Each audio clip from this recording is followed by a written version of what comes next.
को गंभीरता से धरातल पर उतारने के लिए मुख्यमंत्री हेमंत सोरेन की विभागवार समीक्षा जारी है और आज सीएम की समीक्षा बैठक का तीसरा दिन है।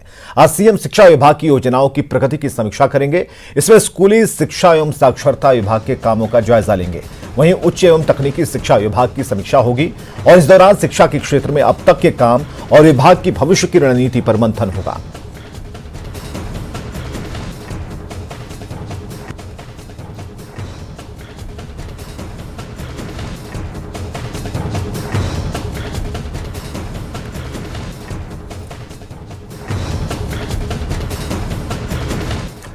इधर यूपीए विधायक दल की आज अहम बैठक होने वाली है। इसमें चालू वित्तीय वर्ष के बचे हुए 4 महीने में विकास कार्यों में तेजी लाने और उसे धरातल पर उतारने पर चर्चा होगी। इस बैठक में सीएम के साथ जेएमएम, कांग्रेस और आरजेडी के विधायक शामिल होंगे। इस मीटिंग में स्वास्थ्य, कृषि, शिक्षा समेत सभी विभागों के कामों की समीक्षा होगी। साथ ही सरकारी योजनाओं के बेहतर तरीके से संचालन पर रणनीति बनेगी।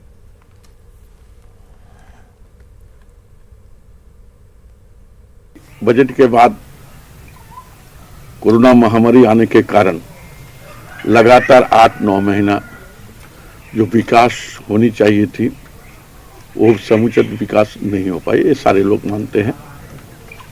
हम लोग जो अभी बचा हुआ 4.5 महीना 5 महीना कार्यकाल है इस वित्तीय वर्ष 2020-21 का, और उसी का समीक्षा लिया जाएगा कि हम लोग 4.5 महीना में पूरा कैसे करके विकास की हो, शिक्षा की हो, स्वास्थ्य का हो, सारी के कैसे करके आगे बढ़ाया जाए, ताकि लोग जो आम जनता के बीच में हमने वादा करके आए थे। झारखंड की हेमंत सोरेन सरकार इन दिनों समीक्षा मोड में है। विभागवार समीक्षा का दौर जारी है, लेकिन इस बीच सत्ताधारी दल से राज्य सरकार और सरकार में शामिल मंत्रियों के कामकाज पर सवाल उठाए जा रहे हैं।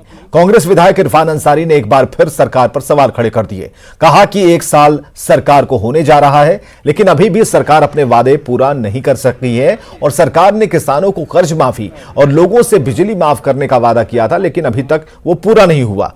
इरफान अंसारी के बयान से कांग्रेस के ही नेता और मंत्री बन्ना गुप्ता ने यह कहकर किनारा कर लिया कि वे छोटे भाई हैं और उनकी बात पर गौर किया जाएगा।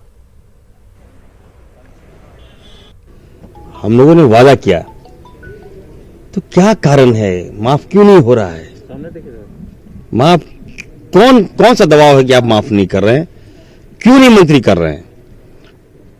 अब मुझे मंत्री से, कई बार मैं मंत्री को बता चुका हूं, अब मंत्री से मुझे नहीं कोई लेना देना। मैं मुख्यमंत्री से मिलूंगा और कहूंगा जो वादा किया जनता के साथ, बिजली बिल माफ करना आपको करना होगा, किसान का जो कर्जा माफ करना है करना होगा। अब 1 साल होने जा रहा है, अभी तक माफ नहीं हुआ। इरफान भाई छोटे भाई हैं और यदि उनका कोई मामला उनके क्षेत्र का हुआ होगा, शायद वो दुखी होंगे। अपने हर विधायक का ये फर्ज होता है कि वो अपने क्षेत्र की समस्याओं को और अपनी बात को गंभीरता पूर्वक रखते हैं। अब उसमें यदि उनकी कोई कमी खामी है तो वो बताएंगे, तो उसमें समाधान होगा। वो हमारा छोटा भाई है और हमारे परिवार का है, हमारे पार्टी का नेता है, तो उनके जो भी सुझाव होंगे उसको हम लोग पालन करेंगे। इसमें तनाव की क्या बात है, खुशी की बात है। इधर धान में ज्यादा नमी का हवाला देकर सरकार ने अगले 15 दिन तक के लिए धान खरीद स्थगित कर दिया। इस पर राजनीतिक घमासान शुरू हो गया। बीजेपी ने आरोप लगाया कि धान में नहीं बल्कि राज्य सरकार की आंखों में नमी नहीं है।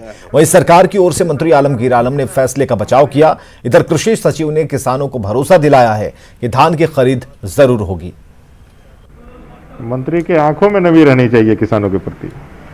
उन्होंने अपने घोषणा पत्र में मिनिमम सपोर्ट प्राइस की घोषणा करी थी, उन्होंने किसानों के ऋण माफी की घोषणा करी थी कांग्रेस ने।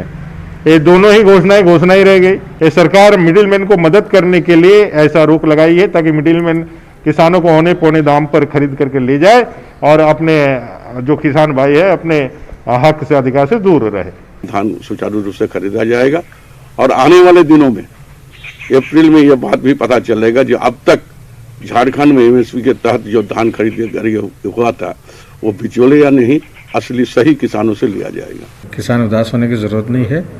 राज्य सरकार किसानों से धान का क्रय किया जाएगा। ये लैम्स पैक्स भी हमारा धान क्रय में एक एजेंसी के रूप में काम करते हैं। अभी ऐसा कोई सूचना हमारे पास नहीं है, इसलिए जहां तक हमारा उम्मीद है धान का क्रय होगा। रांची नगर निगम पर फिर विवादों का साया मंडरा रहा है। रांची नगर निगम के कुछ पार्षदों का आरोप है कि मेयर और डिप्टी मेयर से अलग राय रखने वाले जनप्रतिनिधियों की कोई सुनवाई नहीं होती।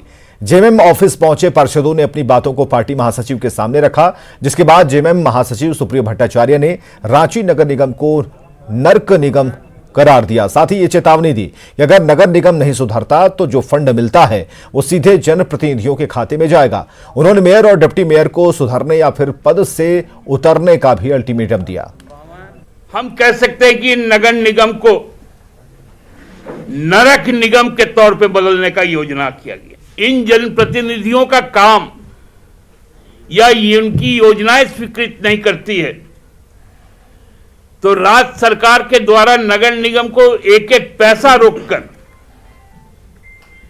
सारे पैसे जनप्रतिनिधियों के बीच में देना पड़ेगा ताकि वो अपनी विकास योजनाएं पूरी कर पाए।